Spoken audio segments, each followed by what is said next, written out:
This is just a discussion about the Littleton Urban Downhill and how we had a really good time running it for 3 years and how it's grown to this really large event that requires a full-time, well, probably part-time event management team, and you probably need about 4 different people doing different things behind the scenes. And how, in order to do that, there needs to be a lot more funding behind it, and that funding needs to be on the table now rather than in April when the council says they're willing to put up some dollars. So that's why we're making the decision, Nick, myself, Jordan representing the builders, that we're going to leave it and we'll just leave it on the table. It won't happen in 2015 by us. Someone else could pick it up. We're happy to help, but we actually won't be signing the forms and running the race. And Nick might have a few words to say about that. I think it grew from an idea of getting a fun event in Littleton that had been badly damaged in the quake, and it grew quite quickly.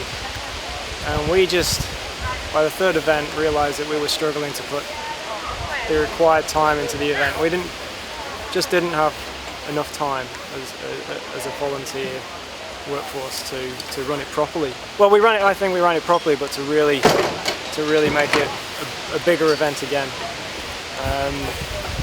So I was certainly, struggling to be able to put enough time into the event. I was having to take time off work and still really struggling to do justice to it, really. So to my mind, I think this was a good point to pull out of this, to reassess the event, really, because we'd like to see it. We want to run a good event, so. And I mean that's one aspect of it, but certainly in terms of the building time, I mean that was huge. What would you say? Probably the hardest thing with the building time is the time constraints, because obviously everyone has a full-time job and then has to fit in until we can. But I think over the weekend, kind of from the Friday to the Tuesday after the race, we're looking at 300 to 400 hours of building time, and a lot of that being volunteered through local companies, and then a little group of builders and volunteers that helped out. But the hardest thing is obviously getting it all up, but then the other end of the race, when you finish on the Sunday afternoon, is taking it all down.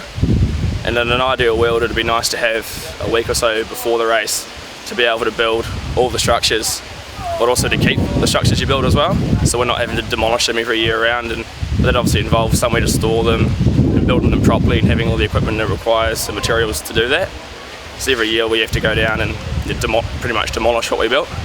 And a couple of the locals are nice, we can store stuff here and there, but ideally to do it properly and then to have a solid set of features that is there every year, to have a decent crew before the race to put it all together, and then on the Saturday all you have to do is drag it out for practice, and then Sunday night it can be packed away and shipped up again, and that saves you late nights Friday and then a week after the race having to tidy it all up to keep everyone happy. But hopefully with the right amount of funding, something like that can happen, and it's a pretty easy thing to do. It's just a matter of being able to do it, really.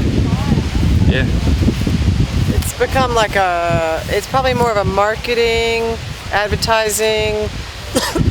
We need, there should be a team that really just runs it and markets it, and that would require some time, and those people need to be paid. And so basically until this point, it's all been done for love. No one's received any payment. It's all volunteer, and I can tell you, I think it's a few thousand hours. And so realistically, we want to get on with our lives, and we're going to move on, and maybe someone else will pick it up.